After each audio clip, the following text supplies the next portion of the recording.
Warahimakumullah.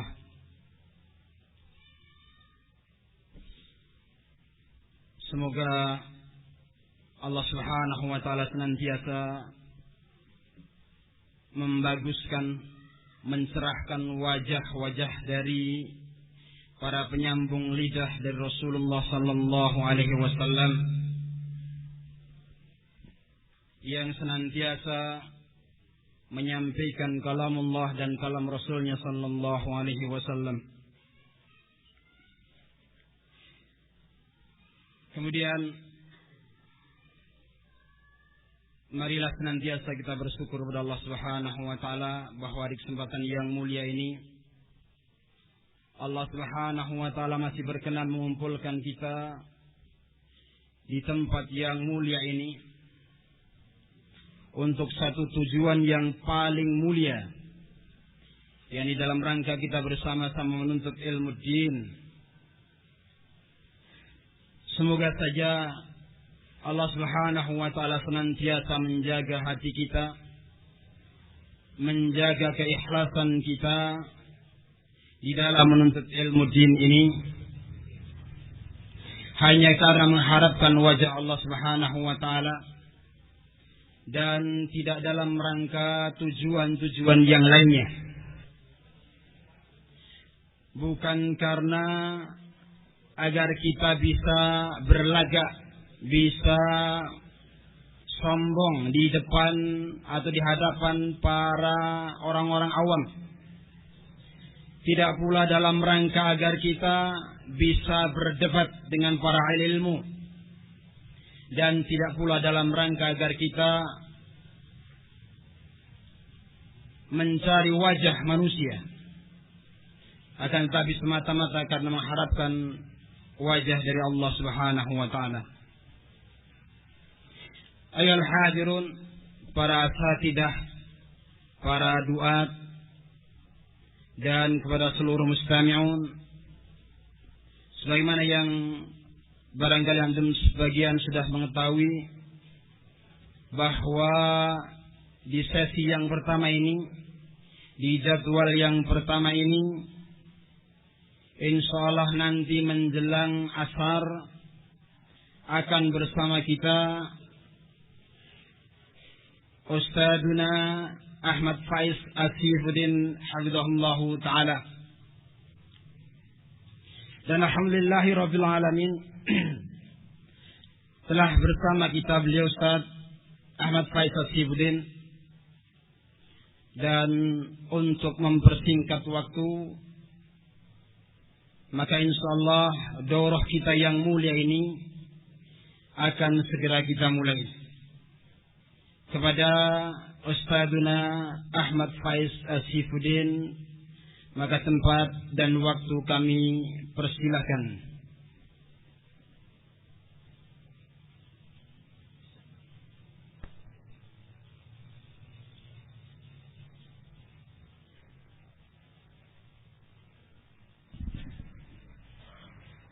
Assalamualaikum warahmatullahi wabarakatuh. Innal hamdalillah nahmaduhu wa nasta'inuhu wa nastaghfiruh wa na'udzu billahi min shururi anfusina wa min sayyiati a'malina. May yahdihillahu fala mudilla lahu wa may yudlil fala hadiya lahu. أشهد أن لا إله إلا الله وحده لا شريك له وأشهد أن محمدا عبده ورسوله. يا أيها الذين آمنوا اتقوا الله حق تقاته ولا تموتن إلا وأنتم مسلمون. يا أيها الناس اتقوا ربكم الذي خلقكم من نفس واحدة وخلق منها زوجها وبث منهما رجالا كثيرا ونساء واتقوا الله الذي تساءلون به والأرحام إن الله كان عليكم رقيبا. يا أيها الذين آمنوا اتقوا الله وقولوا قولا سديدا يصلح لكم أعمالكم ويغفر لكم ذنوبكم ومن يطع الله ورسوله فقد فاز فوزا عظيما. أما بعد، فإن أحسن الحديث كتاب الله، وخير الهدي هدي محمد صلى الله عليه وآله وسلم، وشر الأمور محدثاتها، وكل محدثة بدعة، وكل بدعة ضلالة، وكل ضلالة في النار.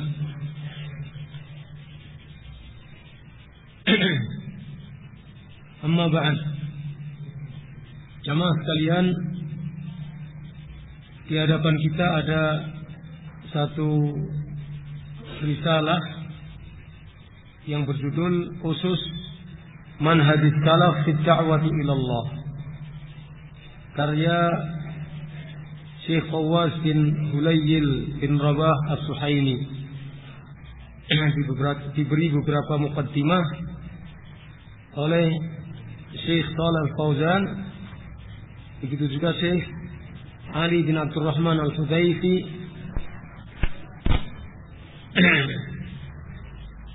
dan Syekh Ubaid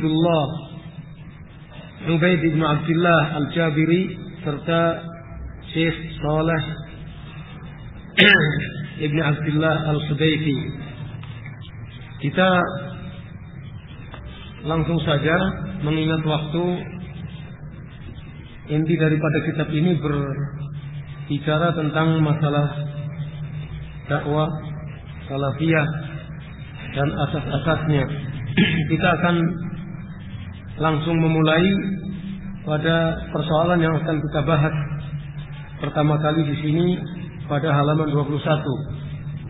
Tapi nanti kita tidak akan membaca keseluruhan, hanya akan kita baca mana yang perlu kita baca. Yang pertama tentang ta'rif kalimat salaf lughatan.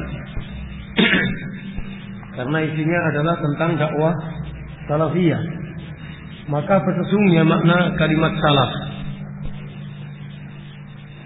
secara bahasa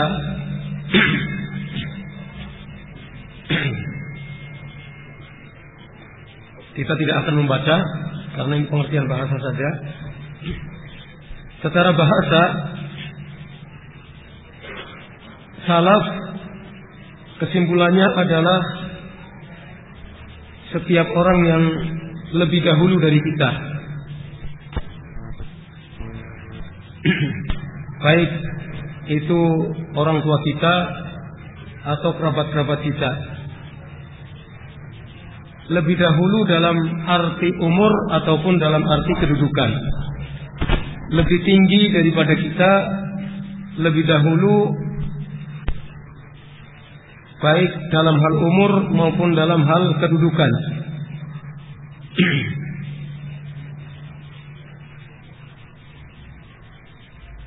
Di sini dibawakan firman Allah Subhanahu wa taala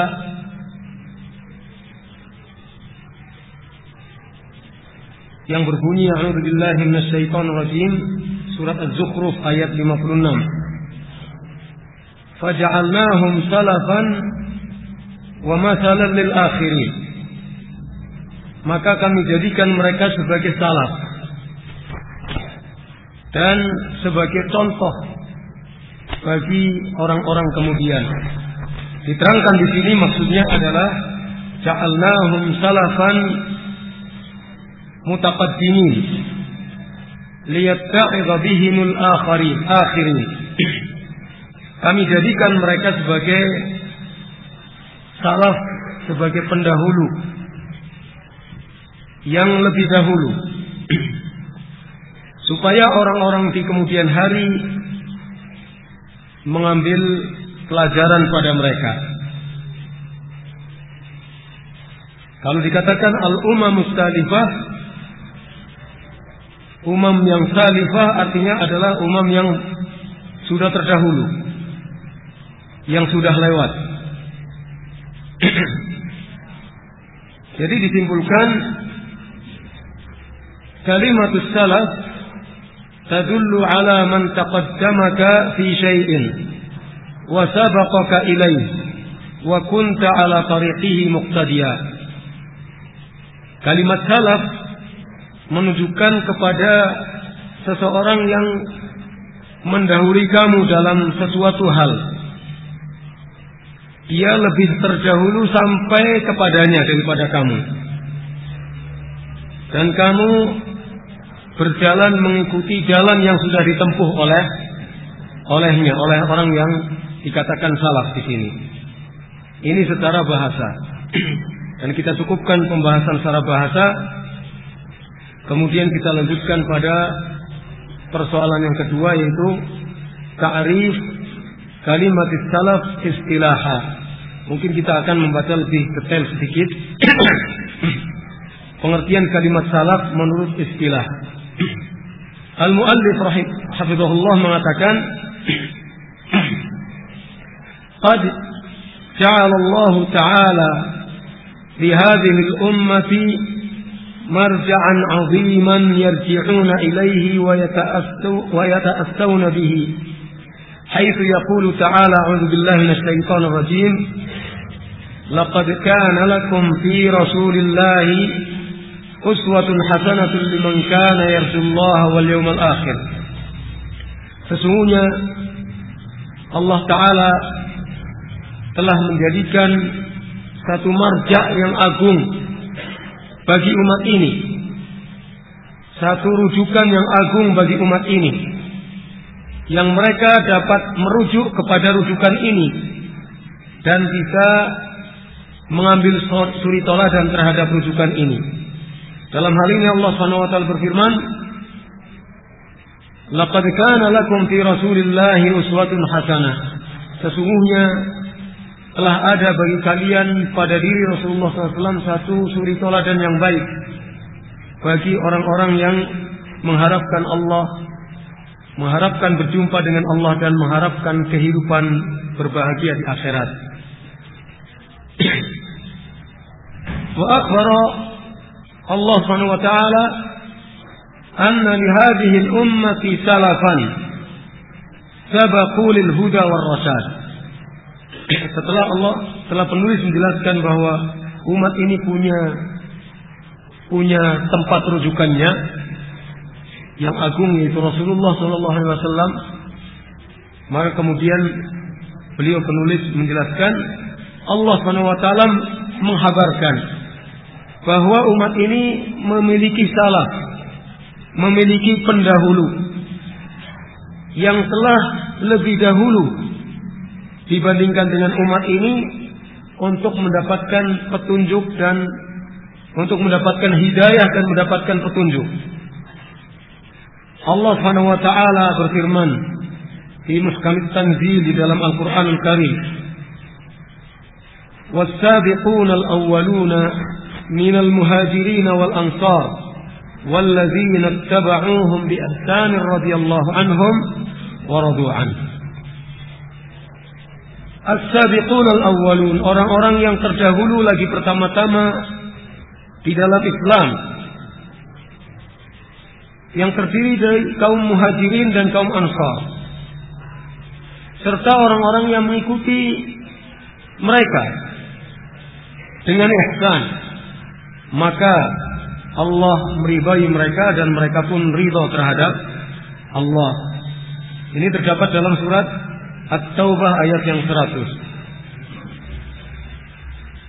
Ini memberikan petunjuk bahwa umat Islam memiliki pendahulu, di mana apabila umat ini mengikuti pendahulu-pendahulunya yang dikatakan sebagai as-sabiqun al-awwalun pada ayat ini, yang mereka itu terdiri dari para al-muhajirin wal ansar, maka akan mendapatkan ridha dari Allah Subhanahu wa taala, dan mereka pun akan ridha menerima balasan dari Allah.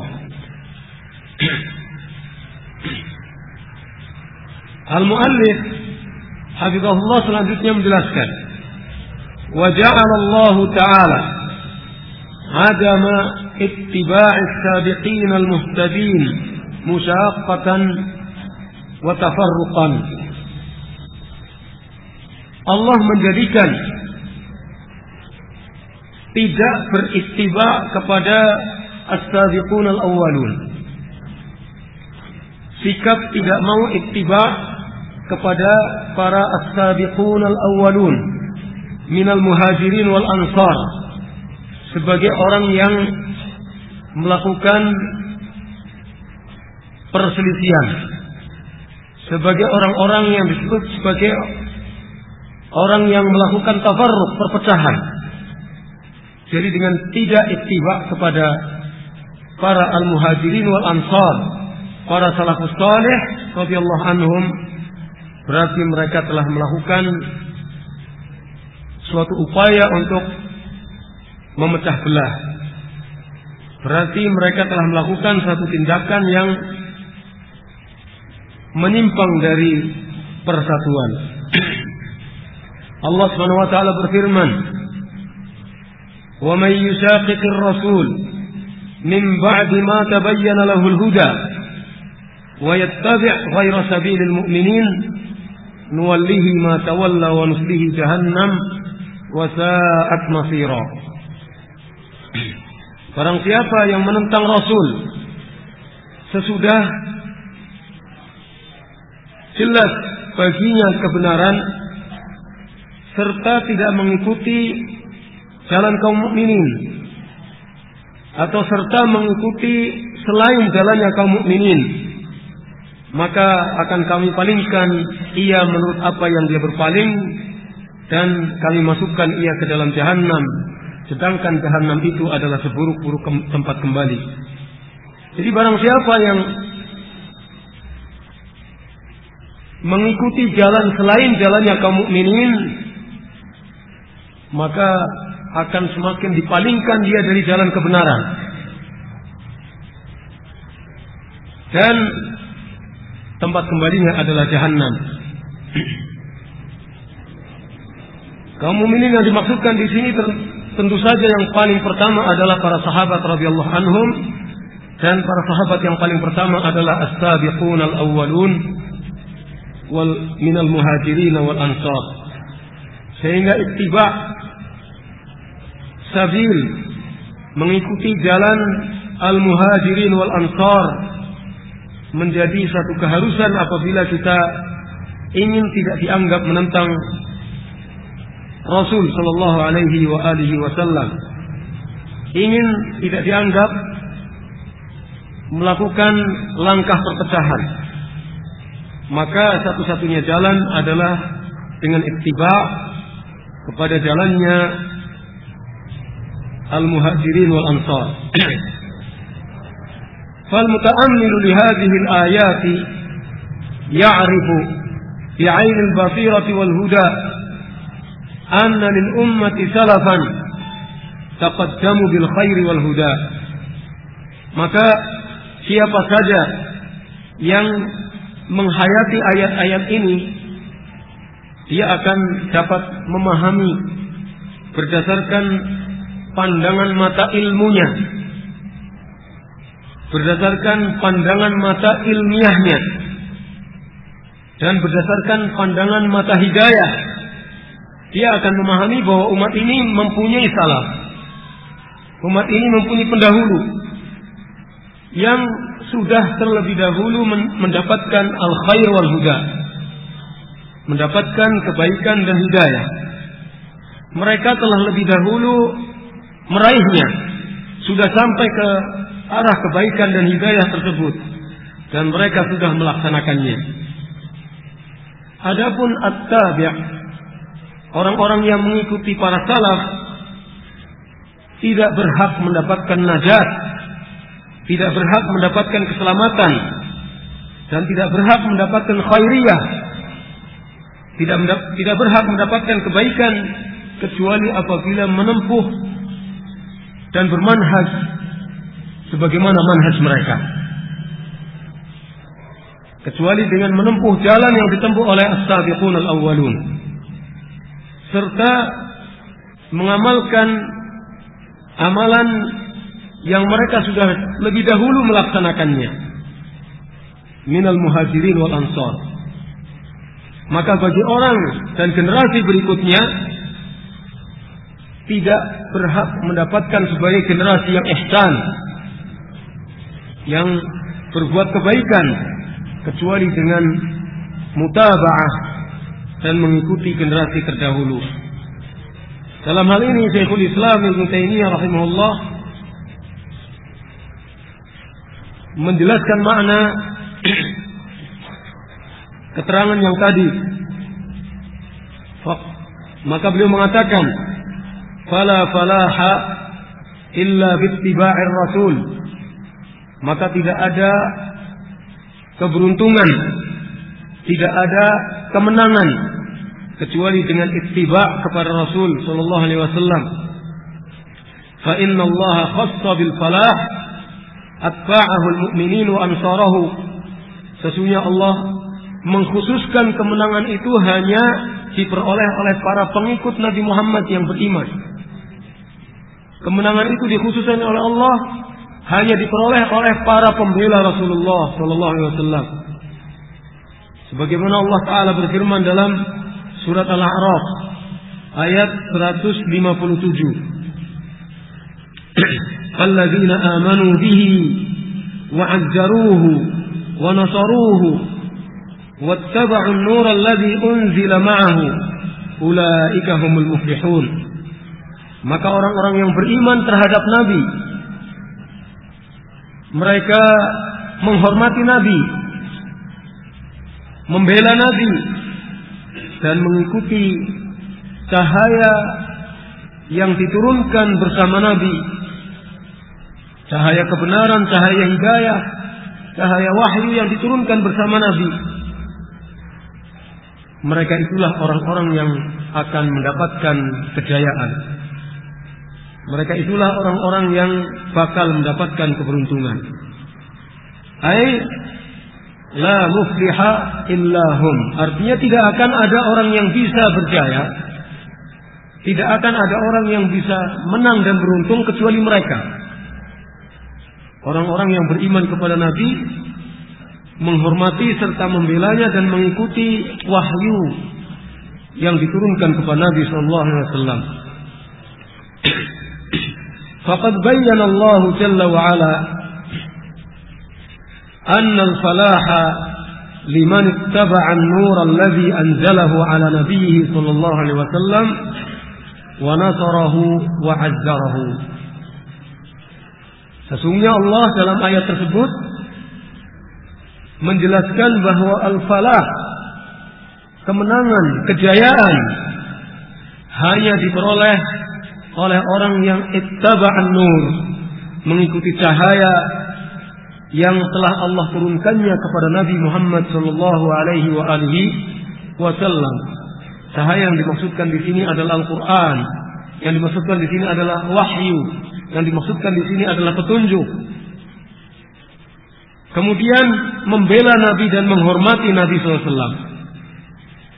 Wa yanqusu min al-falahi wan najati bi qadri ma yunqisu al-'abdu min ittiba'in nuri alladzi anzalahu Allah ala rasulih sallallahu alaihi wa alihi wasallam. Akan berkurang kemenangan dan keselamatan sesuai dengan pengurangan yang dilakukan oleh seorang hamba di dalam kepada wahyu yang diturunkan kepada Nabi sallallahu alaihi wasallam.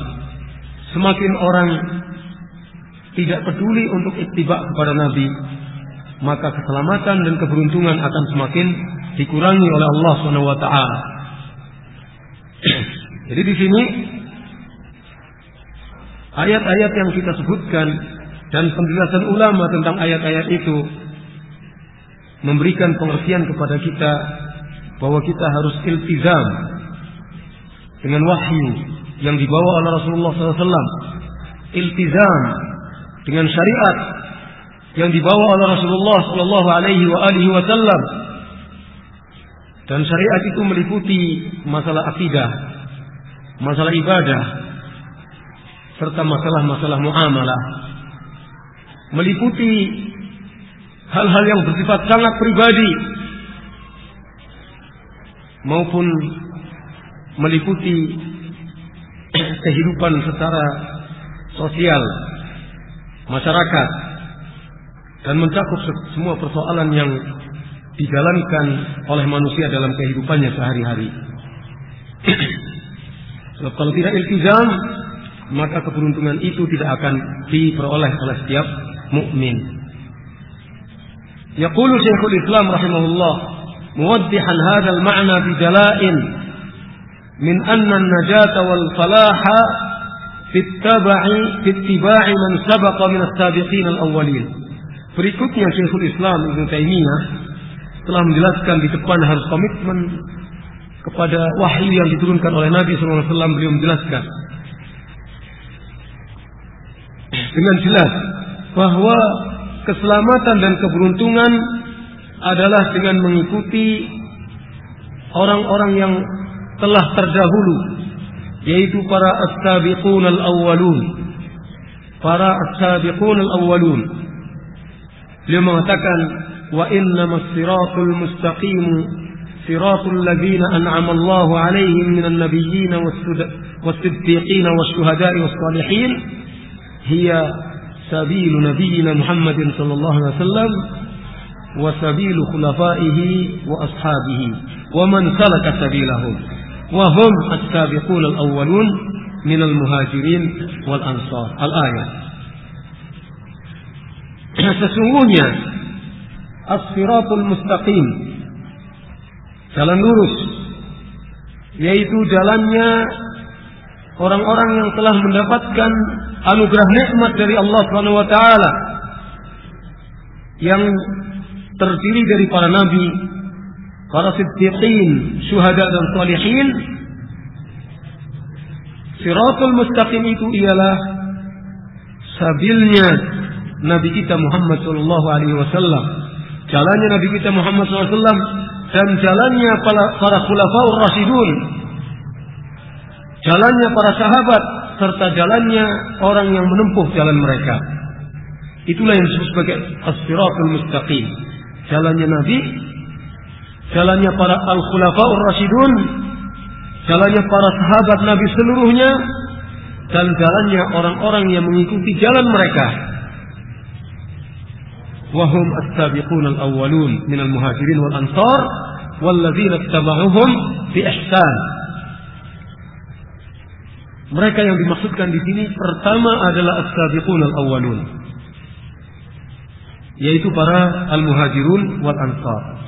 Disusul kemudian oleh walladzina ittaba'uhum bi ihsan, orang-orang yang mengikuti jalan mereka dengan ihsan. Itulah jalan mereka, itulah yang disebut sebagai as-siratul mustaqim. Wan Nabi sallallahu alaihi wasallam lamma akhbara an ikhtilaf al-ummati fi amri diniha wa nusu' al-ahwa'i wal firaq fiha awsa ummatahu birruju' lis-sabiqin al-awwalin min al-muhajirin wal ansar radhiyallahu anhum. Nabi SAW ketika menceritakan tentang perpecahan umat ini, tentang perselisihan umat ini dalam urusan agama mereka. Perselisihan umat pertama kali terjadi disebabkan oleh perselisihan agama, perselisihan dalam masalah agama mereka. Berbeda-beda persepsi di dalam memahami masalah dinul Islam. Ketika Nabi menceritakan tentang perselisihan umat ini tentang urusan agama mereka, ketika memberitakan tentang lahirnya hawa-hawa nafsu, dan lahirnya firqah-firqah di tengah-tengah umat, maka Nabi SAW memberikan wasiat kepada umatnya untuk apa? Birruju', untuk kembali kepada as-salifin al-awwalin, kembali kepada generasi terdahulu, yang pertama-tama masuk ke dalam Islam, yaitu Al-Muhajirin wal Ansar. Al-Muhajirin wal Ansar radhiyallahu anhum. Wa ja'ala ar-ruju'a ilaihim sababan fi an-najati min al-mahaliki wal bid'ah wal fitan. Nabi sallallahu alaihi wasallam menjadikan rujuk kembali kepada para as-salifuna al-awwalun min al-muhajirin wal ansar sebagai sebab keselamatan, sebagai sebab keselamatan dari kehancuran, keselamatan dari bid'ah dari fitnah. Maka di sini diperlukan untuk kembali yang sungguh-sungguh, dalam arti kembali lahir maupun batin. Pemahaman kita kembalikan kepada pemahaman para as-salifun al-awwalun minal muhajirin wal ansar. Sikap kita untuk mengamalkan ajaran Islam kita kembalikan kepada generasi terdahulu. Nanti kita akan mendapatkan keselamatan. Nanti kita akan terhindar dari mahalik, dari kehancuran, terhindar dari bidah, terhindar dari fitnah. Haitsu yaqulu sallallahu alaihi wasallam, di mana Nabi sallallahu alaihi wasallam bersabda, "Fa innahu may ya'ish minkum ba'di fasayara ikhtilafan katsira, fa 'alaikum bi sunnati wa sunnatil khulafa'i al-mahdiyyin ar-rasyidin, 'addu 'alaiha bin nawajid wa iyyakum muhdatsatil umur, fa inna kulla muhdatsatin bid'ah wa kullu bid'atin dhalalah." Atau kama qala Rasulullah sallallahu alaihi wasallam. Sesungguhnya siapa saja yang di antara kalian akan hidup sesudahku. Kitab ini ditujukan oleh Nabi kepada para sahabatnya, langsung kepada para sahabatnya. Siapa yang akan hidup di antara kalian sesudahku, maka dia akan melihat perselisihan yang banyak. Maka wa'alaikum bisunnati, wajib bagi kalian berpegang kepada sunnahku dan sunnah para al-khulafa'ul mahdiyyin ar-rasyidin. Berpegang teguh kepada sunnahnya para khalifah yang mendapatkan petunjuk, yang selalu berdasarkan ilmu, sehingga mereka berjalan sesuai dengan ketentuan-ketentuan Rasulullah SAW. Addu 'alaiha, gigit sunnah tersebut. Karena sunnah para khulafaur rasyidun hakikatnya adalah sunnah Nabi SAW. Sehingga Nabi mencukupkan dengan mengatakan addu 'alaiha, gigitlah sunnah itu bin nawajid, dengan gigi-gigi geraham kalian. Dan hati-hatilah kalian, jangan sekali-sekali mengadakan perkara yang baru dalam agama. Karena setiap yang baru dalam agama adalah bid'ah, dan setiap yang bid'ah adalah sesat. Jadi dalam hadis ini Rasulullah SAW menawarkan obat atau menunjukkan obat. Maaf kalau menawarkan tidak tepat. Rasulullah SAW menunjukkan obatnya, obat keluar dari penyakit, obat sembuh dari penyakit yang disebut sebagai penyakit perpecahan. Penyakit perpecahan itu sendiri sudah merupakan sunnatullah, dan sudah diberitahukan oleh Rasulullah SAW bahwa akan terjadi perpecahan tidak lama sesudah Nabi Muhammad SAW menghadap kepada Allah Subhanahu wa Ta'ala. Tapi perpecahan itu bisa diatasi. Bagaimana? Dengan berpegang teguh kepada sunnah Nabi SAW dan sunnah para sahabatnya radhiyallahu anhum ajma'in. Dan bersamaan dengan itu harus menghindar dengan segala perkara yang baru dalam agama, perkara yang merupakan hasil pemikiran manusia yang tidak disandarkan kepada sunnah Nabi, yang dengan hasil pemikiran itu justru akan semakin memperparah perpecahan dan perselisihan di antara kaum muslimin. Karena dari situ akan melahirkan bid'ah-bid'ah yang akan menjadikan kaum muslimin semakin terpuruk dalam kehinaan. Wastahaqqa as-salafus salih radhiyallahu anhum ajma'in hadzal fadl al-'azim bisabab ma hadahum Allah subhanahu wa ta'ala ilaihi min as-shawab wal huda.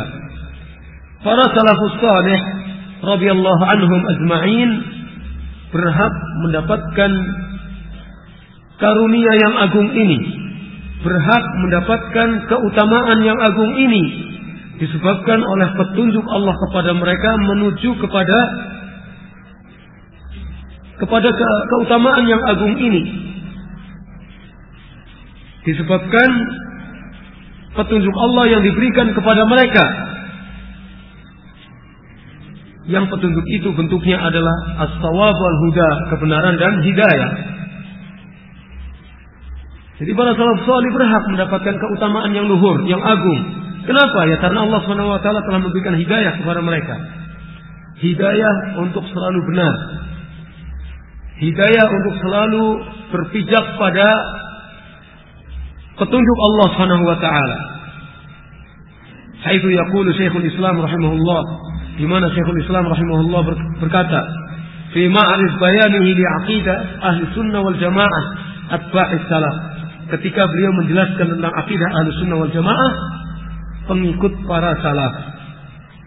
Syekhul Islam mengatakan, "Was-shawabu fi jami'i masail an-niza'i ma kana 'alaihi as-salafu min as-sahabati wat-tabi'in lahum bi ihsan." Yang benar dalam semua persoalan yang diperselisihkan, ketika manusia berselisih tentang sesuatu masalah, yang benar yang mana di antara perselisihan yang terjadi di antara manusia? Yang benar ialah apa yang ditempuh oleh para salafus salih, yang terdiri dari as-sahabah wat tabi'in lahum bi ihsan. Itulah yang benar. Itulah yang betul. Jadi yang benar itu adalah yang ditempuh oleh para salafus salih. Mereka itu adalah para sahabat dan pengikut-pengikut sahabat yang mengikutinya dengan ihsan. فهذا الكلام منه رحمه الله يبين لنا ماهية كلمة السلف ومدلولها الاصطلاحي. Perkataan Syekhul Islam rahimahullah yang tadi baru kita katakan, kita jelaskan, menjelaskan kepada kita tentang hakikat kalimat salaf, tentang intisari yang sesungguhnya daripada kalimat salaf secara istilah. Apa hakikatnya istilah salaf? Wa annal murada biha as-sahabatu wat-tabi'un lahum bi ihsan. Yaitu sesungguhnya yang dimaksudkan dengan kalimat salaf tersebut adalah para sahabat serta pengikut-pengikut sahabat yang mengikutinya dengan ihsan. Salaf itu adalah para sahabat serta pengikut-pengikut sahabat yang mengikutinya dengan ihsan. Faman ja'alahum salafan lahu fil ittiba'i wal fahmi kana salafiyya. Maka barang siapa yang menjadikan para sahabat tadi sebagai pendahulu baginya dalam masalah ittiba' dan dalam masalah pemahaman, berarti orang ini disebut salafi. Salaf itu sendiri adalah para sahabat dan generasi terdahulu yang mengikuti sahabat dengan ihsan. Generasi sekarang yang menjadikan para sahabat, tabi'in dan yang mengikuti para salaf dengan ihsan sebagai pendahulunya yang kemudian diikuti, yang kemudian pemahamannya disesuaikan dengan pemahaman mereka, maka orang ini disebut sebagai salafi. Jadi salafi itu adalah orang yang mengikuti para sahabat. Yang ittiba'nya hanya kepada para sahabat. Maksudnya kepada Rasulullah SAW. Tapi ittiba' kepada Rasulullah SAW tidak akan terjadi tanpa ittiba' kepada al-muhajirun wal ansar. Abadan, selamanya. Ittiba' kepada Nabi tidak akan terjadi kecuali dengan ittiba' kepada para sahabat, khususnya al-muhajirun wal ansar radhiyallahu anhum ajma'in. Lah itulah salafi. Salafi yang tidak begitu, maka dia harus memperbaiki dirinya.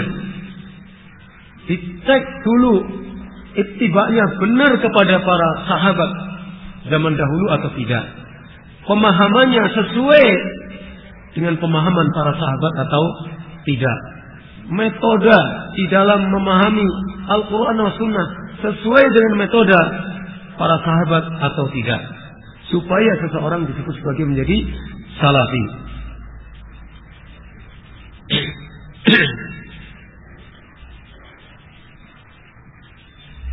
Wa innama kanu ahaqqa bil ittiba'. Mengapa para sahabat radhiyallahu anhum lebih berhak untuk diikuti dibandingkan dengan orang-orang yang sesudahnya? Li'anna Allah jama'ahum ala aslin wahid. Karena Allah telah menghimpun mereka, telah mempersatukan mereka pada satu landasan yang sama. Falam yu'raf anhum tanazu'un fi usuluddin. Maka tidak pernah diketahui dari mereka ada perselisihan dalam persoalan pokok-pokok agama. Enggak pernah kita ketahui ada perselisihan di antara para sahabat dalam masalah pokok-pokok agama.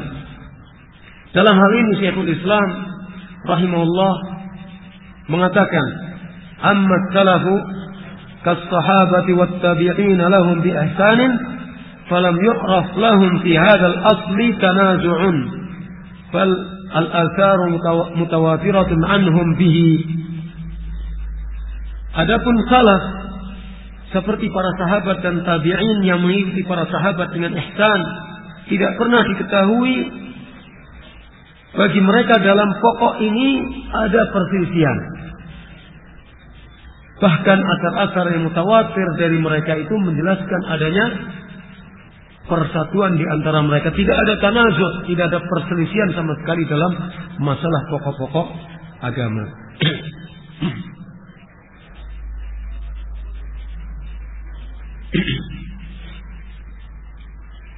Wa yu'akkid rahimahullah annahu la sihhata lil amri illa bima warada 'anillahi wa rasulihi wa ashabihi wat tabi'in lahum bi ihsan alladhina hum a'rafu billahi wa ahkamihi wa sallamna lahum amra syari'ati wa hum qudwatuna fima akhbaru 'anillahi wa syar'ihi wa qad ansafa man ahala alaihim wa qad safaqa man kharaja an tariqihim. Syekhul Islam Ibnu Taimiyah rahimahullah lebih menegaskan lagi bahwasanya tidak benar untuk suatu urusan kecuali berdasarkan apa yang telah warid, kecuali berdasarkan apa yang telah terdapat dari Allah, dari Rasulnya, dari para sahabatnya, dan dari para pengikut sahabat yang mengikutinya dengan ihsan. Yang mereka itu adalah orang-orang yang paling paham tentang Allah SWT, paling paham tentang hukum-hukum Allah, dan kita serahkan semua urusan syariat kepada mereka. Merekalah qudwah kita, merekalah panutan kita tentang apa saja yang mereka beritakan mengenai Allah SWT dan mengenai syariatnya. Jadi mereka itu adalah ikutan kita, yang kita ikuti dalam hal apa? Dalam segala khabar yang mereka sampaikan. Khabar tentang apa? Khabar yang paling besar adalah khabar tentang Allah SWT dan khabar tentang syariat Allah. Karena di dalam Al-Quran tidak ada khabar yang lebih mulia, tidak ada khabar yang lebih tinggi kedudukannya dibandingkan dengan khabar tentang Allah SWT. Khabar tentang zatnya, khabar tentang asma'nya, khabar tentang sifatnya. Dan qudwah kita, orang yang menjadi orang terdepan di antara kita, yang mempercayai berita-berita tentang Allah SWT yang asalnya dari Nabi SAW, adalah para sahabat radhiyallahu anhum. Begitu juga tentang syariatnya. Beliau adalah orang yang terdepan di antara kita yang menerima syariat Allah dan Rasulnya sallallahu alaihi wasallam. Maka sungguh adil orang yang telah menyerahkan segala urusan kepada para sahabat Nabi. Maksudnya menyerahkan panutan yang harus kita ikuti berkenaan dengan khabar-khabar tentang Allah SWT dan tentang syariatnya adalah kepada para sahabat Nabi sallallahu alaihi wasallam. Waqad syaqaqa, dan sungguh orang yang telah keluar dari jalan para sahabat ini berarti telah menentang kebenaran, telah menentang Rasulullah sallallahu alaihi wasallam. Wa ma dzaka illa lima qama fi qulubihim min ikhlasin niyyati lillah wa tajridil mutaba'ati li nabiyil huda sallallahu alaihi wasallam wa idmihlali jami'il maqasid ghairi syar'iyyati min qulubihim. Kenapa para sahabat mempunyai kedudukan yang demikian? Kalau kita ingin ikut kepada Nabi berarti harus ikut kepada para sahabat. Sebabnya adalah tidak lain karena keikhlasan kepada Allah yang telah tertanam di dalam hati-hati mereka. Karena murninya mutabaah mereka kepada Nabi SAW tidak tercampur dengan mutabaah kepada selain Nabi SAW. Dan juga karena motivasi mereka itu lepas dari motivasi yang selain apa yang disyariatkan oleh Nabi SAW dari dalam diri mereka. Jadi karena motivasi yang ada dalam diri mereka itu tidak ada motivasi lain kecuali berdasarkan sesuatu yang disyariatkan oleh Nabi. Segala bentuk pendapat, gagasan, logika manusia itu ditinggalkan kalau tidak sesuai dengan syariat Nabi SAW. Landasan hidup mereka itu adalah keikhlasan, mutaba'ah, dan apa yang disyariatkan oleh Nabi SAW. Itulah para sahabat Nabi. Karena itulah maka kita harus ittiba kepada mereka kalau kita ingin ittiba kepada Nabi SAW. Wa bihadza yaqulu Syekhul Islam Ibnu Taimiyah rahimahullah, fa inna ahlal haqqi was sunnati la yakunu matbu'uhum illa Rasulullah SAW alladzi la yantiqu 'anil hawa in huwa illa wahyu yuha. Sesungguhnya ahlul haqq wa ahlus sunnah yang diikuti oleh mereka itu tidak lain kecuali Rasulullah sallallahu alaihi wasallam. Orang yang tidak pernah berbicara memperturutkan hawa nafsunya sendiri, tetapi yang dikatakannya adalah wahyu yang diterimanya dari Allah Subhanahu wa ta'ala. Maka kalau orang-orang yang seperti itu sikap hariannya adalah layak bagi kita untuk kita ikuti jejak-jejaknya, sehingga kita sampai pada tujuan kita seperti yang kita selalu dengungkan, ittiba kepada Nabi. Tanpa itu bagaimana mungkin kita akan sampai bisa ittiba kepada Nabi, kecuali hanya bahasa-bahasa lisan saja, kecuali hanya ungkapan-ungkapan garis besar saja. Mari kita kembali kepada Al-Quran dan Sunnah Nabi, tapi jalannya tidak ditempuh untuk sampai kepada Al-Quran dan Sunnah, maka tinggal hanya bahasa garis besar, bahasa global, dan hanya bahasa lisan, tidak ketemu di dalam kenyataan. Wa ala dhawi ma taqaddama dzikruh yatabayyanu anna kalimat as-salaf tutlaqu ala sahabati nabiyyina sallallahu alaihi wa alihi wasallam wat tabi'in lahum bi ihsan radhiyallahu anhum ajma'in. Berdasarkan keterangan yang sudah dipaparkan di sini di muka tadi, menjadi jelas bahwa kalimat salaf maksudnya adalah kalimat salaf itu diungkapkan untuk menunjukkan sahabat Nabi kita Muhammad SAW serta orang-orang yang mengikuti para sahabat dengan ihsan radhiyallahu anhum ajma'in. Jadi kalimat salaf itu maksudnya adalah para as-sahabah serta generasi sesudah sahabat yang mengikuti sahabat minat tabi'in wa tabi'it tabi'in.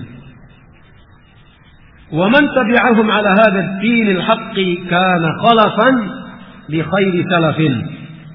Orang-orang yang mengikuti para sahabat di dalam menempuh agama ini, istiqamah berjalan pada jalan agama ini mengikuti salaf, agama yang hak mengikuti para sahabat radhiyallahu anhum, berarti orang yang mengikuti itu adalah generasi khalaf, generasi kemudian yang mengikuti sebaik-baik pendahulu. Generasi khalaf, generasi kemudian yang mengikuti generasi pendahulu.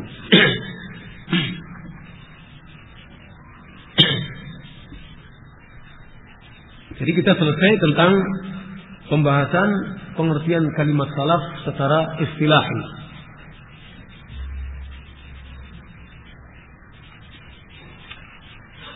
Dari sini, dari pengertian itu sendiri saja, sesungguhnya kalau kita ingin kembali kepada manhaj salaf, artinya atau kita mengumumkan bahwa kita harus kembali kepada manhaj salaf, manhajnya para sahabat radhiyallahu anhum, bukanlah artinya membuat satu kelompok tafarruq, kelompok yang memecah belah umat Islam, karena kita mengembalikan pemahaman kita terhadap Al-Quran dan Sunnah, mengembalikan pemahaman kita terhadap Islam kepada pemahaman orang-orang yang lebih tahu tentang Al-Quran dan Sunnah, lebih tahu tentang ajaran Islam, yaitu para sahabat radhiyallahu anhum ajma'in. Jadi tidak berarti membuat kelompok baru yang menambah jumlah perpecahan di antara kaum muslimin, bukan demikian.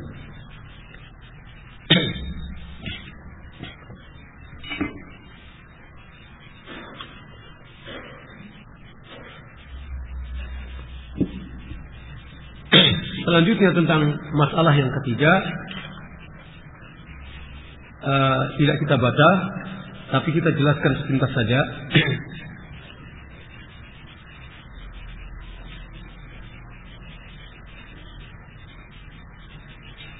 Bahwa orang-orang yang berjalan mengikuti manhaj para as-sabiqun al-awwalun, kadang-kadang mempunyai julukan yang banyak, diberi sifat dengan sifat-sifat yang tidak hanya satu sifat saja, tapi memiliki sifat yang banyak. Dan itu sesuai dengan petunjuk Rasulullah SAW, sesuai dengan sabda Rasulullah SAW.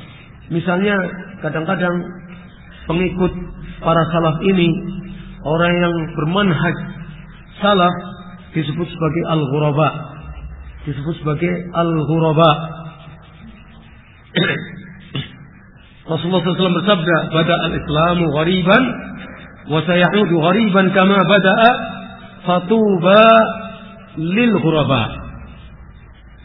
Dalam hadis yang sahih diriwayatkan oleh Imam Muslim. Islam dimulai dalam keadaan asing. Ketika Islam baru pertama kali muncul, dia asing. Dan Islam itu akan kembali menjadi asing sebagaimana ketika Islam itu dimulai pertama kalinya. Maka berbahagialah orang-orang yang ghuraba, orang-orang yang asing. Ketika masyarakat pada umumnya atau umat pada umumnya tidak mengerti tentang Islam yang sebenarnya. Lalu ada 1, 2 orang, 100 orang, 1000 orang yang asing, yang memahami dan mengamalkan Islam itu tidak sebagaimana yang dilakukan oleh pada umumnya manusia itu adalah orang-orang yang asing, dan mereka itulah orang-orang yang disebut ghuraba. Dan berbahagialah al-ghuraba. Jadi kadang disebut sebagai al-ghuraba. Kadang orang yang bermanhaj salaf ini disebut sebagai ahlu sunnah wal jamaah. Kenapa ahlu sunnah? Ya karena dia mengikuti sunnah Nabi SAW dan sunnah para sahabatnya. Disebut sebagai al-jamaah. Kenapa? Ya karena bergabung dengan jamaahnya Nabi SAW, jamaahnya para sahabat radhiyallahu anhum ajma'in. Meskipun sendirian, tidak ada temannya. Karena manusia atau umat yang lainnya tidak sejalan dengan dia, tetapi dia selalu berpegang pada kebenaran, maka dia adalah ahlu as-sunnah wal jamaah.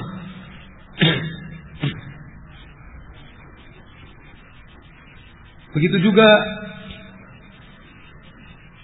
orang yang bermanhaj salaf kadang disebut sebagai ahlul asar, orang yang senantiasa mengikuti asar, jejak Nabi SAW dalam ilmu dan amal, serta jejaknya para sahabat radhiyallahu anhum ajma'in dalam ilmu dan amal. Kadang disebut sebagai al-firqatun najiyah, dan dalam hal ini ada isyarat dari Nabi SAW, la tazalu ta'ifatun min ummati mansuratan 'alal haqqi ila akhiril hadis. Wala yadurruhum man khadalahum hatta ya'ti Allah bi amri. Atau kama qala Rasulullah SAW. Senantiasa saja ada satu taif, ada satu kelompok di antara umatku yang selalu ditolong oleh Allah Subhanahu wa taala dalam kebenaran. Golongan ini, kelompok ini tidak akan bergeming, tidak akan bergeser meskipun orang-orang menghinanya, merendahkannya, sampai datang keputusan Allah Subhanahu wa taala.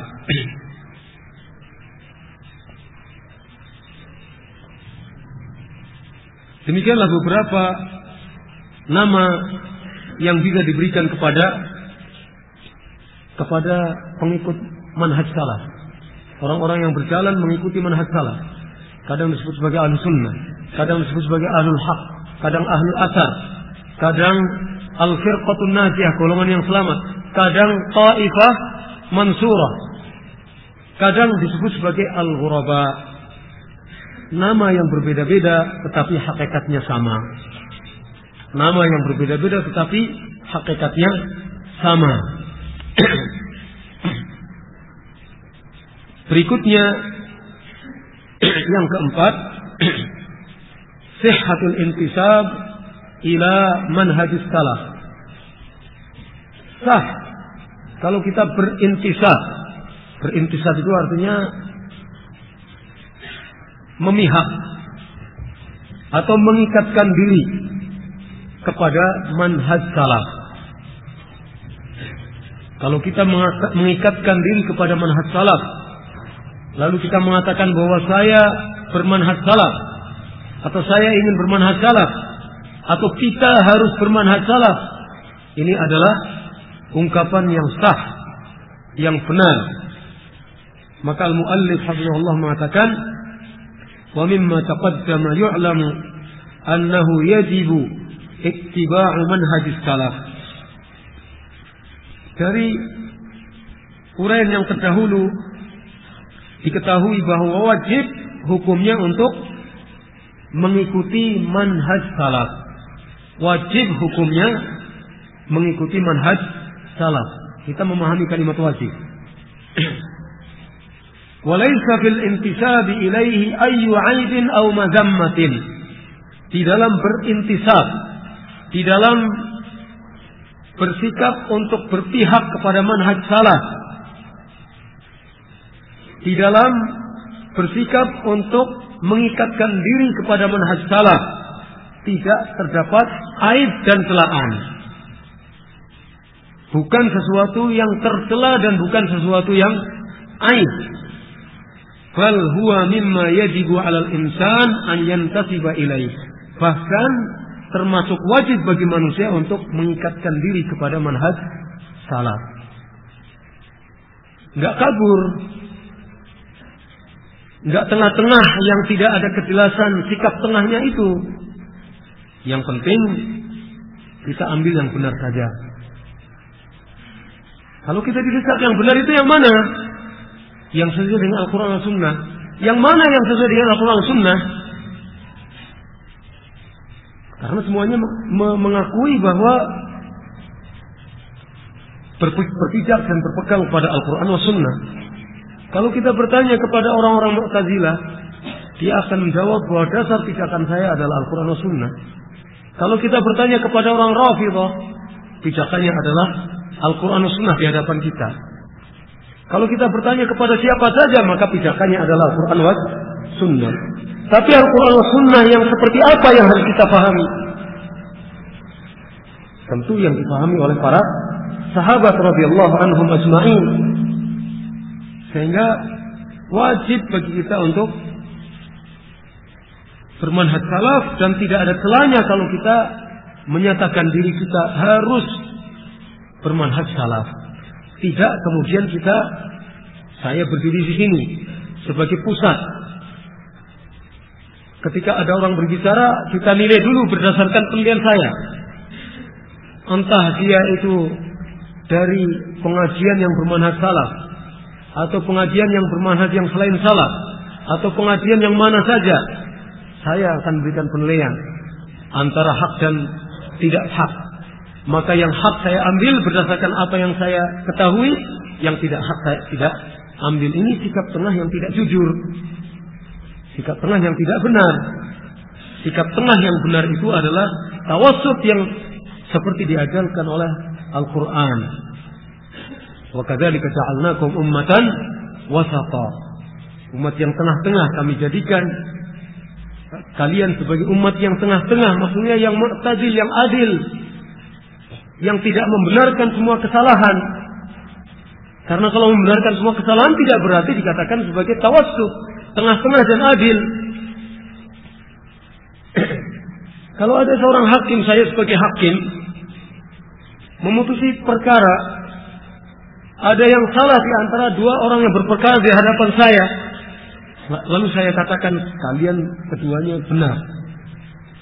Saya bagaimana dikatakan sebagai hakim yang adil, yang tengah-tengah? Nggak mungkin. Saya harus memutuskan yang benar dan menyalahkan yang salah.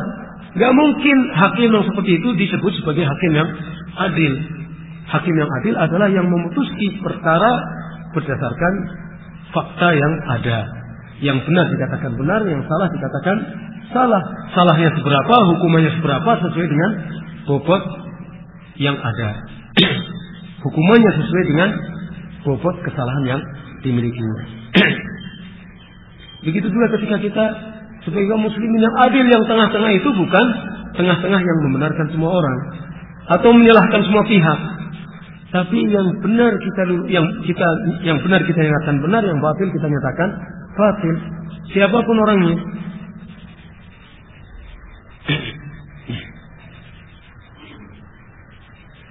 Wa ayya'tazza bihi, bahkan bukan sekedar wajib, bahkan harus merasa bangga mengikatkan diri kepada manhaj salaf, merasa bahagia mengikatkan diri pada manhaj salaf. Wa ayyaktsura sawada ahlihi, dan hendaknya dia memperbanyak jumlah orang-orang yang bermanhaj salaf. Kalau kita berbangga dan menyatakan kepada umat, saya bermanhaj salaf, artinya kita termasuk orang yang memperbanyak jumlah orang-orang yang bermanhaj salaf. Dengan pernyataannya itu kita berarti memperbanyak jumlah orang-orang yang bermanhaj salaf. Coba kalau 100 orang sama-sama mengatakan begitu, 1000 orang mengatakan seperti itu, memperbanyak jumlah orang-orang yang bermanhaj salaf. Tetapi kemudian tidak berhenti sampai di situ. Tidak berhenti hanya sampai saya bermanhaj salaf dan harus bermanhaj salaf, lalu berhenti. Dia harus berupaya. Manhaj salaf itu adalah manhaj ilmi, manhaj ilmiah, dan bukan manhaj jahli, bukan manhaj taklidi, tapi manhaj ilmiah. Berarti apa? Tindak lanjutnya, follow up-nya adalah mencoba mengkaji apa sih sesungguhnya yang dikaji, yang diajarkan, yang harus dipahami berkenaan dengan manhaj salaf. Jadi dengan demikian dari hari ke hari bertambahlah ilmunya. Dengan bertambah ilmu bertambah pemahamannya. Dengan bertambah pemahamannya bertambah amaliyah yang kita lakukan. Makanya memang harus ada qaid, harus ada catatan yang jelas. Setelah ada catatan yang jelas kita baca kembali di rumah. Bukan kemudian kita lempar. Besok ada pengajian lagi kita ganti buku yang lain. Buku yang baru setelah selesai kita lempar lagi. Mau membaca, wah saya sibuk dagang. Nah, tidak seperti itu. Kita harus memiliki komitmen yang tinggi bahwa kita benar-benar ingin berjalan pada manhaj salaf. Sehingga nanti kalau kita benar-benar memahami manhaj salaf, itu kan nanti mencakup semua persoalan. Dari masalah akidah, masalah ibadah, masalah muamalah, bagaimana kita berhubungan antara satu orang dengan orang lain, tetangga dengan tetangganya, adik dengan kakaknya, manusia dengan orang tuanya, orang tua kepada anaknya, kepada kakek neneknya, kepada anak cucunya, tetangganya, kepada pemimpinnya, dan lain sebagainya. Dagangnya bagaimana, dan seterusnya itu kan semuanya harus dipelajari. Dari mulai peringkat garis besar sampai nanti kita mana yang lebih pantas atau bakat kita untuk lebih dalami lagi. Maka nanti akan berkembang itu kalau seperti itu. Ilmu kita akan berkembang dan jumlah para pengikut yang mengikuti manhaj salaf itu akan semakin banyak. Dan insya Allah umat Islam akan mendapatkan barakah dari Allah Subhanahu wa ta'ala dan akan mendapatkan jalan keluar yang sebaik-baiknya dari segala macam kesulitan. Illa sabila linajatil abdi illa bihi. Sebab tidak ada jalan keselamatan bagi seorang manusia kecuali dengan mengikuti manhaj salaf. Jadi kita harus yakin hanya dengan mengikuti manhaj salaf itulah jalan keselamatan. Tanpa mengikuti manhaj salaf tidak akan selamat. Nggak boleh ragu-ragu. Karena kalau kita ragu-ragu berarti yang tidak salaf itu mengandung kemungkinan benar. Dan kalau mengandung kemungkinan benar, mungkin benar semuanya. Dan berarti manhaj salaf kemungkinan salah. Kalau secara manusia individu-individunya para sahabat tidak maksum. Tapi kalau itu sudah merupakan satu manhaj, metode yang menjadi kesepakatan para sahabat, pasti maksum. Pasti terjaga dari kesalahan. Sahabat, orang perorangannya memang tidak maksum. Tapi kalau itu manhaj yang diakui oleh semua sahabat, maka itu maksum, terjaga dari kesalahan. Terjaga dari kesalahan. Maka hanya jalan keselamatan hanya di situ letaknya. Kalau kita ragu kebenaran manhaj salaf, berarti kita menuduh para salaf itu jahil, bodoh terhadap kebenaran. Atau kalau tidak menuduh para salaf itu bodoh dari kebenaran, menuduh bahwa para salaf sebenarnya ngerti akan kebenaran, tapi mereka kitman al-haq. Dan itu mustahil. Mustahil para sahabat tidak ngerti tentang kebenaran. Atau para sahabat ngerti kebenaran tapi tidak disampaikannya kepada para tabi'in. Tidak mungkin akan terjadi seperti itu. Kalau kita masih menganggap bahwa yang selain salaf itu benar. Kebenaran mungkin ada. Kebenaran mungkin ada pada yang selain salaf. Tapi tidak kita katakan benar. Karena iblis kan juga mempunyai kebenaran. Tapi tidak kita katakan iblis benar. Dan ketika iblis mengajari Abu Hurairah untuk membaca ayat kursi supaya tidak digoda lagi, kata Rasulullah, "Saduq wa huwa kadub." Saduq itu dia benar. Dan benar ketika kamu kalau tidak ingin diganggu lagi oleh iblis, saya setan. Kalau nggak ingin diganggu oleh saya lagi, baca ayat kursi dari awalnya sampai akhirnya. Nah, Abu Hurairah kemudian menerima ajaran iblis. Abu Hurairah menerima ajaran iblis dengan satu anggapan bahwa al-haq harus diterima dari manapun datangnya juga. Tidak menerima ajaran iblis. Tapi Abu Hurairah menerima kebenaran. Buktinya apa? Tidak serta-merta Abu Hurairah menerima ajaran itu. Tanya dulu kepada Rasulullah SAW. Setelah dinyatakan hak oleh Rasulullah SAW, baru Abu Hurairah dan para sahabat serta kaum muslimin mengamalkan doa bacaan ayat kursi. Dari mana kita mengambil kebenaran? Dari Rasulullah SAW, bukan dari iblis. Bukan dari iblis. Konfirmasi dulu, cross check dulu kepada Rasulullah SAW. Begitu juga kita cross check dulu kepada sunnah, kepada sunnah Nabi SAW, kepada kitab dan sunnah. Jadi tidak, kebenaran bisa kita timba dari siapa saja. Menimba ilmu itu hanya dari ahlul haq. Tapi menerima kebenaran memang harus kita terima dari siapa saja. Siapa saja yang ngomong kebenaran itu nggak boleh ditolak. Tidak boleh ditolak. Hatta lawan kita yang paling berat, hatta ahlul bidah yang paling berat, kalau dia berbicara benar, kebenaran itu nggak boleh kita tolak. Ya kamu dalam hal ini benar. Kamu dalam hal ini benar. Kebenaran itu saya terima. Ya harus terbuka seperti itu, bukan karena saking bencinya kepada ahlul bidah, lalu kemudian kita semua perkataannya kita tolak. Barangkali ada kata-katanya yang benar, kata yang benar tidak boleh kita tolak. Tapi nimba ilmu, orang sini mengatakan ngangsu kawruh itu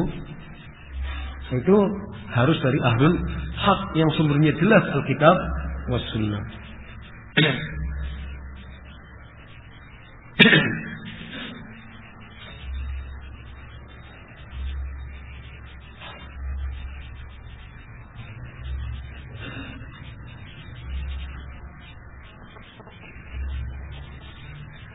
يقول شيخ الإسلام رحمه الله في كلام متين في أن الانتساب للسلف يعتبر تكفيرا لسواد أهل الحق ونصرة لهم.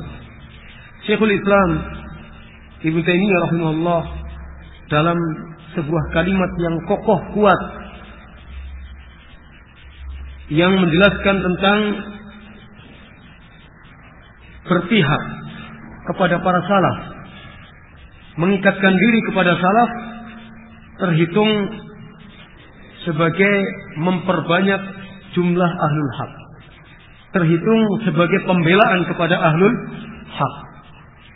Jadi kalau kita menyatakan diri kita bermanhaj salaf dan berjihad kepada manhaj salaf, manhaj yang lain kita tidak ikuti, itu artinya kita sedang membela ahlul haq. Dan seperti kita katakan tadi, berarti kita menambah jumlah ahlul haq, memberikan pembelaan kepada ahlul haq.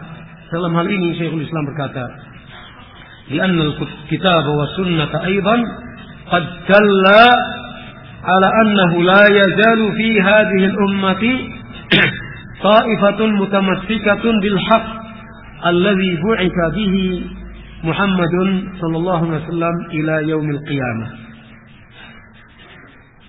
Karena Al-Quran dan Sunnah kedua-duanya juga menunjukkan bahwasanya akan senantiasa ada di tengah-tengah umat ini satu taifah, satu kelompok yang berpegang teguh kepada al-haq, yang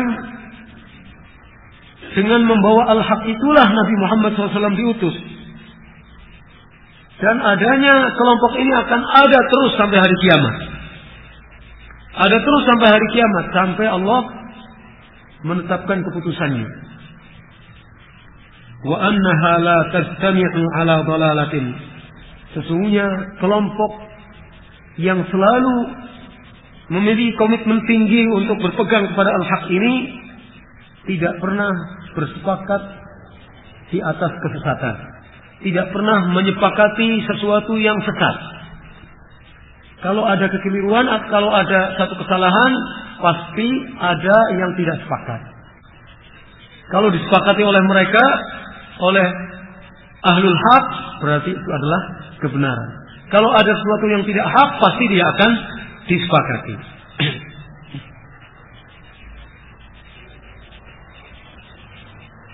fa fil nahyi an dzalika at-tafarruq takfiru hadhihi at-ta'ifati al-mansurati wa tathbituha wa ziyadatu imaniha. Maka di dalam larangan untuk berpecah belah ini, di dalamnya ada memperbanyak, di dalamnya ada langkah untuk memperbanyak jumlah daripada Taifah Mansurah ini, golongan yang selalu ditolong oleh Allah ini, semakin memantapkan mereka dan semakin menambah keimanan mereka. Waqad takatharat aqwalu ahli al-ilmi fi wasfi tilka at-tariqah an-nabawiyyah bismi salafiyah. Banyak sekali perkataan para ulama di dalam memberikan nama atau di dalam memberikan sifat kepada tariqah nabawiyah ini, jalan kenabian yang ditempuh oleh para sahabat ini. Para ulama banyak membicarakan masalah ini dengan nama as-salafiyah. Jadi tariqah ini, tariqah nabawiyah ini disebut juga sebagai tariqah nabawiyah, jalan salafiyah atau dakwah salafiyah.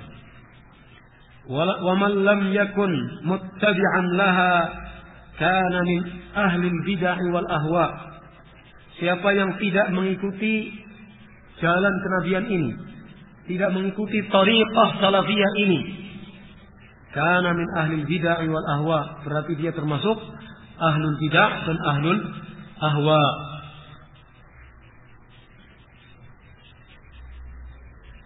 Kenapa disebut sebagai ahlul bid'ah dan ahlul ahwa? Karena berarti dia akan melahirkan ketentuan-ketentuan berdasarkan gagasan hawa nafsunya sendiri. Karena dia akan melahirkan keputusan-keputusan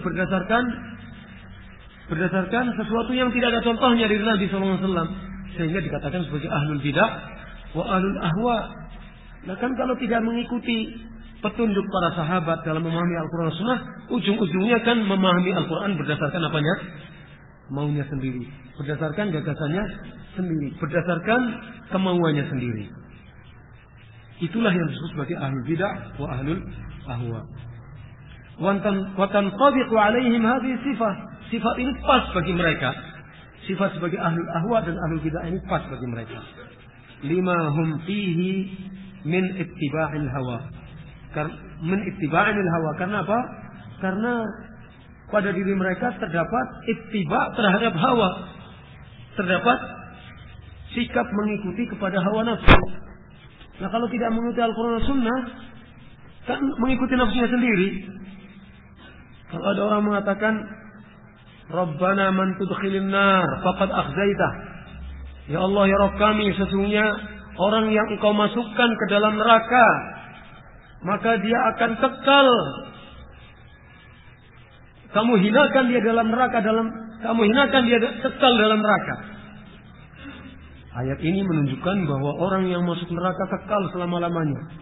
Ini kan yang dikemukakan ayat Al-Quran, tapi dia memahami Al-Quran berdasarkan hawa, tidak berdasarkan petunjuk dan bimbingan Rasulullah dan para sahabatnya. Karena ayat itu tidak dimaksudkan untuk itu. Dan itu berarti ta'til limakna nas. Menta'til, meniadakan, menolak makna nas yang benar. Artinya dia menolak makna nas yang benar. Makna nas yang benar apa? Makna nas yang benar ayat ini adalah ayat yang berkaitan dengan orang kafir. Ya Allah ya Rabb kami, siapapun yang engkau masukkan dia ke dalam neraka, berarti engkau hinakan dia selama-lamanya. Makna ini ditujukan untuk orang-orang kafir. Bukan untuk orang-orang yang mati melakukan dosa besar tapi masih memiliki keimanan. Pelaku dosa besar, seandainya nanti dimasukkan neraka oleh Allah SWT, dia akan keluar dari neraka. Pasti akan keluar dari neraka. Karena Rasulullah SAW menjelaskan akan hal itu. Banyak hadis yang menjelaskan tentang keluarnya orang-orang yang ada di dalam neraka, sedangkan dalam hatinya ada mithqalu dzarratin min iman. ada secuil keimanan yang terdapat di dalam hatinya.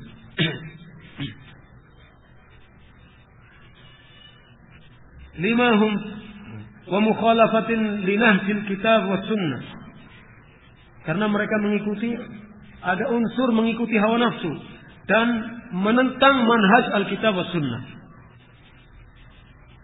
Maka selanjutnya Syekhul Islam rahimahullah mengatakan, faman ittaba'a ahwa'an nas ba'da al-ilmi alladhi ba'atha Allah bihi rasulahu wa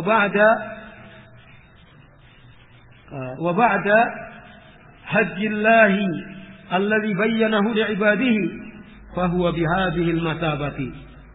Wa lihadha kana as-salafu yasummuna ahlal bid'ah wat tafarruqi al-mukhalifin lil kitab wa sunnah ahlal ahwa. Beliau selanjutnya mengatakan, barang siapa yang mengikuti hawa nafsunya manusia. Maksudnya siapa? Maksudnya mengikuti keinginan-keinginan manusia. Barang siapa yang mengikuti keinginan-keinginan manusia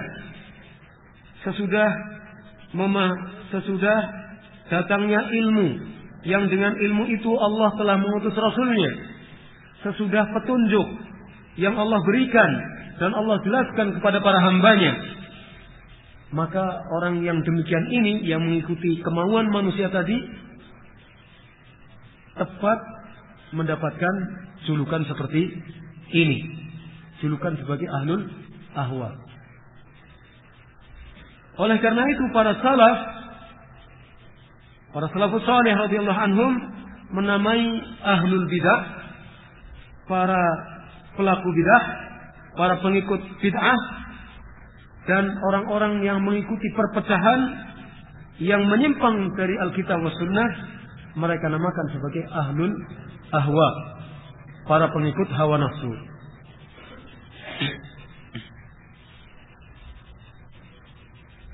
ويؤكد ذلك في موضع آخر حين ذهب إلى أنه من لم يكن من أتباع السلف ومنتسبا إليهم كان من أهل الأهواء كما يبدو من قوله فعلم أن شعار أهل البدع هو ترك انتحال اتباع السلف.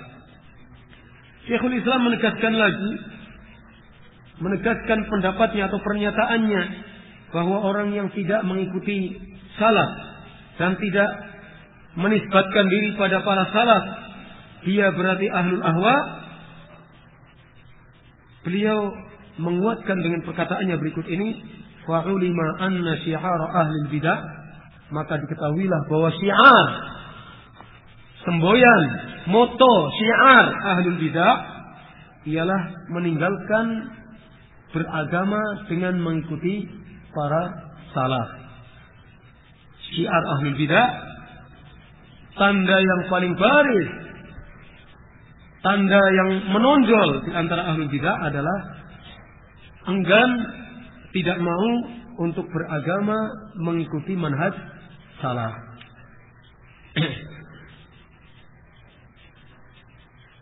ولهذا كان من خرج عن موجب الكتاب والسنة من العلماء والعباد يجعل من أهل الأهواء. Oleh karena itu orang yang keluar dari tuntutan Alkitab wa Sunnah, yang terdiri dari para ulama dan para ahli ibadah, maka dia dikategorikan sebagai ahlul ahwa. Sebagaimana para salaf menamai mereka orang yang keluar dari tuntutan Al-Quran dan Sunnah itu sebagai ahlul ahwa.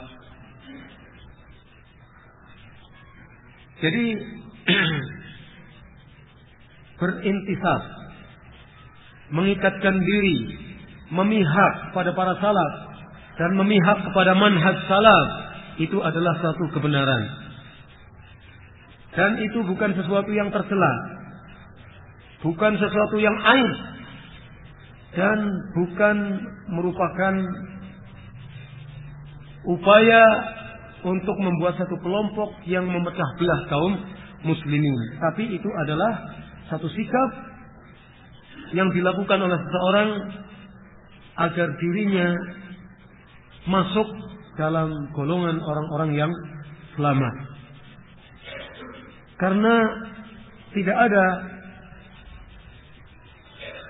seorang pun yang dapat menolong dirinya, menolong diri seseorang kelak di hadapan Allah Subhanahu wa taala kecuali amalnya, kecuali kebenaran yang dilakukannya ketika dia hidup di dunia.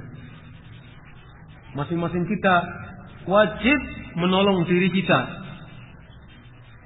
Ketika nanti kita berhadapan dengan Allah di pengadilan, ketika Allah datang untuk mengadili hamba-hambanya di padang mahsyar, maka masing-masing akan bertanggung jawab. Tidak ada seorang pun yang bisa menolong kita kecuali kita sendiri, amal kita. Dan yang paling penting adalah kasih sayang dari Allah Subhanahu wa ta'ala. Jadi itu yang bisa kita sampaikan pada kesempatan hari ini. Selanjutnya nanti akan diteruskan oleh ustaz yang lain tentang dakwah dan keutamaan dakwah serta kebutuhan dakwah, kebutuhan manusia akan dakwah nanti akan diterangkan oleh ustaz yang lain. Ternyata memang terlalu bersemangat kalau selama 2 hari harus menghabiskan buku ini. Ya, kalau kita ngajar di kelas itu 2 halaman itu 1,5 jam. 45 menit kali 2 kan 1,5 jam. Satu lembar atau 2 halaman di kelas. Itu saja belum tentu masuk semuanya. Apalagi ini satu buku dalam 2 hari atau 3 hari. Ini luar biasa ini. Ya, insya Allah menjadi Ibnu Taimiyah yang lain, atau Imam Bukhari yang lain, atau ya. Jadi barangkali ada hal-hal yang kurang jelas, silahkan. Kalau saya bisa jawab, saya jawab. Kalau tidak, ya tidak akan saya jawab.